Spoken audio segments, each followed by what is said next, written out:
Magandang buhay mga paps, welcome back sa aking munting channel, si Mang Bonsai at iba pa.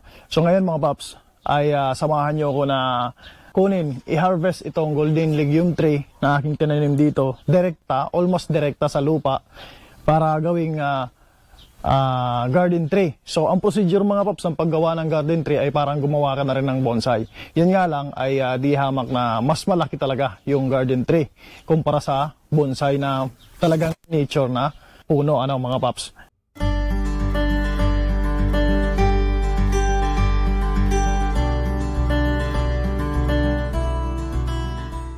So, itong puno na to mga paps ay tinanim ko rito around more or less ay 3 years ago mga paps. At ito po ay nakatanim sa training pot. Tapos yung training pot ay ibinaon ko mismo sa lupa. So, kung mapapansin nyo, sobrang taas na mga paps. Halos kasing pantay na ng bubong namin. At ito yung magiging second time na ipuprune ko siya para bumaba na mas mataas lang ng konti sa akin. Para maging garden tree talaga siya. So, halos parehas lang mga paps ang procedure ng paggawa ng garden tree at ng bonsai. Yung bonsai nga lang po ay maliit talaga. Yung garden tree naman ay isa siyang full size tree, depende po sa laki na gusto nyo. Ang gagawin ko rito mga paps, ipuprune ko muna, ikakat ko muna siya sa height na gusto ko, tapos babawasan ko yung mga sanga at isi-shape ko siya ng dome shape or umbrella shape, yung kanyang branches at dahon para magandang tingnan. So tara mga paps at samahan nyo ako. Umpisa na nga ako mga paps at ito lang yung gagamitin ko, itong mga tools na to. Yan. Tapos na-prepare ko na rin yung pot na pagtatamnan ko. Naka-ready na rin yung river sand na may halong compost. So tara mga paps.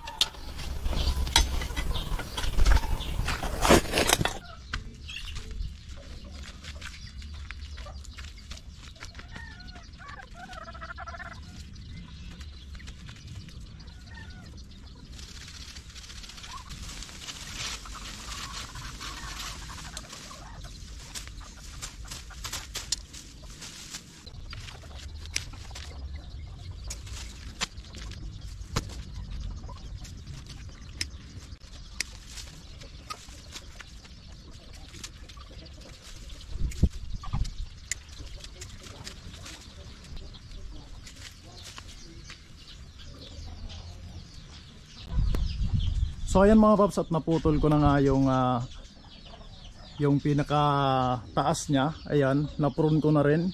Numipis na mga paps yung dahon, nabawasan ko na. So ipapakita ko sa inyo yung naputol ko. Ayan po, ganyan po kadami. Tapos ito yung kanyang pinakakatawan. Ayan po mga paps, sobrang taas na. So tara at hukayin na nga natin mga paps para makita na natin yung base.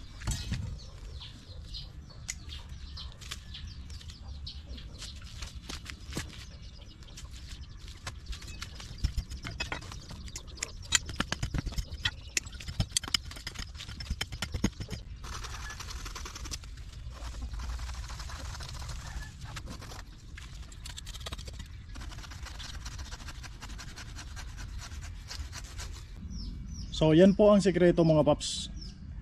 Gusto ko lang i-share sa inyo Yan po ang sikreto mga paps para madaling i-harvest bonsai material o kung ano man ang pananim na gusto nating itanim ng direkta sa lupa para mas mabilis po na lumaki.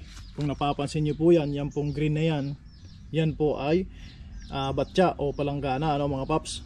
Tinanim ko po yan, nilubog ko dyan sa lupa para mabilis ngang lumaki itong aking golden legume tree na ginagawang garden tree mga paps. So ngayon ay dahil malaki na siya at mataas na, time for harvest na, kaya huhukayin ko na siya.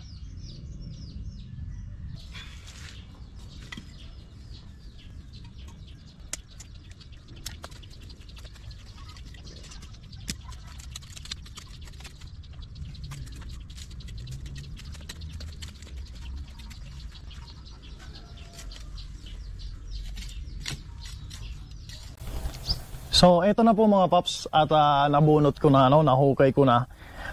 Actually dalawa itong mga paps, kaso itong isa ay sa kasamaang palad ay namatay So bali isa lang yung nabuhay. So ito yung style ko mga paps para mabilis lumaki at the same time kapag mag-harvest na ay mabilis din i-harvest. Maro-root ball pa mga paps yung yung halaman, ano, hindi masyadong madadamage yung roots. So ayan mga paps, ayan po siya. Ngayon itatanim ko po ito, tatanggalin ko lang itong training pot, tapos di ko na masyadong tatanggalin yung lupa. Kung tatanggalan ko man ay kunti lang para hindi po maistorbo mo yung roots niya at tuloy-tuloy po yung kanyang growth. So tara mga paps.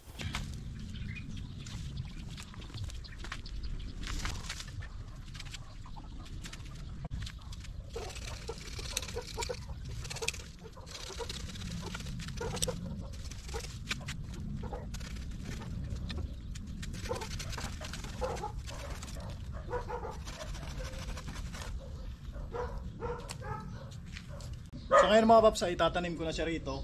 Meron na rin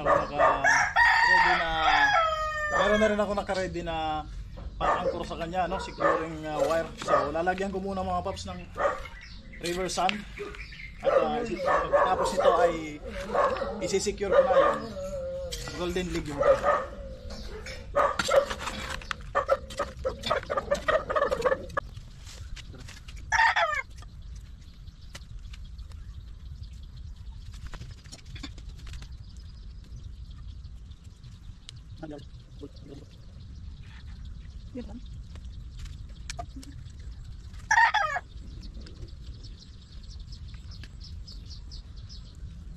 Sana tayo maganda. May gamot pa, hindi man nagala na. Saro, nagalan ba ito? Yan na dyan. Ito na mga paps, at na-secure ko na nga dito sa kanyang pot. So ayan, nakakatayo na po siya ng mag-isa.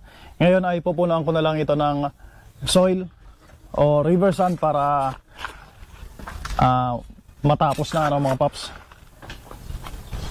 So ang gamit ko mga paps ay river sand pa rin na may halong vermicast.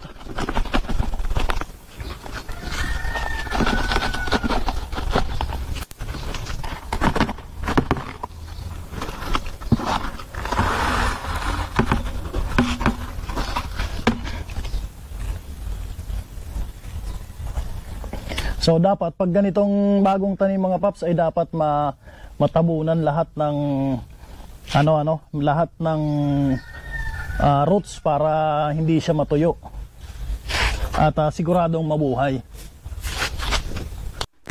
So mga paps, didiligan ko muna siya, didiligan ko muna yung unang layer ng soil na nilagay ko para sumiksik, mabilis sumiksik bago ko siya pupunuan ulit, para alam ko kung gaano pa karami yung kailangan kong ilagay.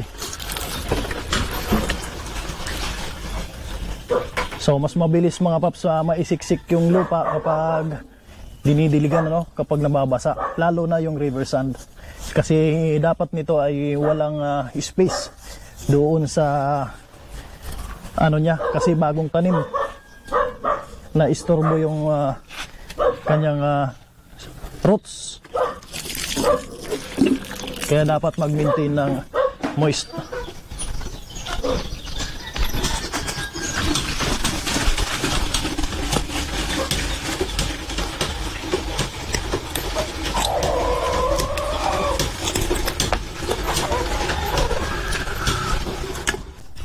So ayan po mga pops, at lalagyan ko na ng yung topmost layer ng soil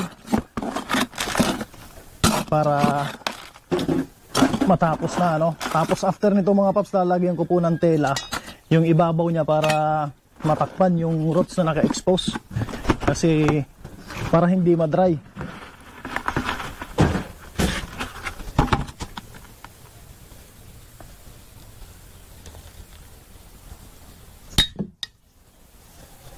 Tapos na gam.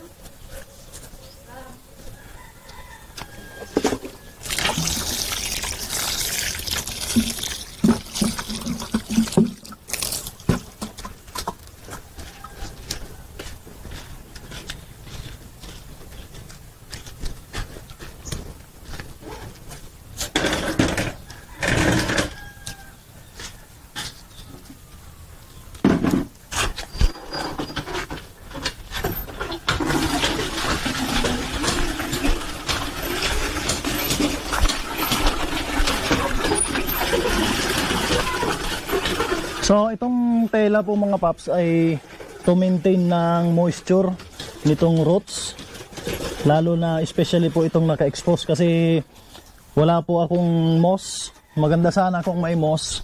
Since wala akong moss, ito na lang tela yung gagamitin ko.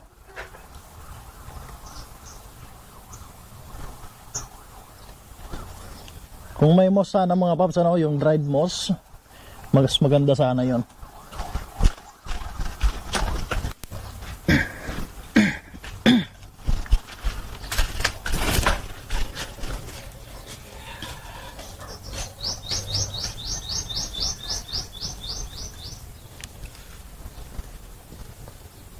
Di bali itong tela mga paps ay pwede rin naman ito. Nagme-maintain din naman ito ng moisture.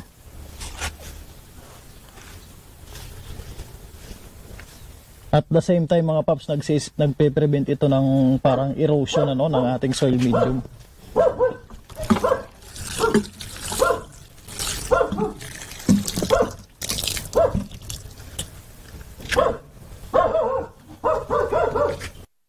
So eto po mga paps at natapos ko ng maitanim. Ang susunod po nito ay ilalagay ko muna siya sa lilim para hindi maapektuhan ng sobrang init ng panahon. So sa mga unang ilang araw, mapapansin natin yan na malalagas po yung ibang mga dahon niya or malalantanaw, matutuyo kasi bagong tanim. Mag-a-adjust pa po yan. So usually ang ginagawa ay binabawasan yung mga dahon, binabawasan yung branches o kaya total defoliation. So ang gagawin ko mga paps ay ilililim ko muna to at babawasan ko pa ng konti yung kanyang branches. So yun lang mga paps. Sana po ay meron kayong natutunan, sana po ay nag-enjoy kayo. Sana po ay may bagong kaalaman na kayong nakuha sa video na to mga paps. So sa mga hindi pa po nakakapag-subscribe, iimbitahan ko po kayo na mag-subscribe. Share nyo na rin mga paps para makarating pa doon sa mga nais mag-bonsai at nais maging plantito at plantita. Doon po sa palaging sumusuporta, maraming salamat po. Once again, magandang buhay at happy bonsai.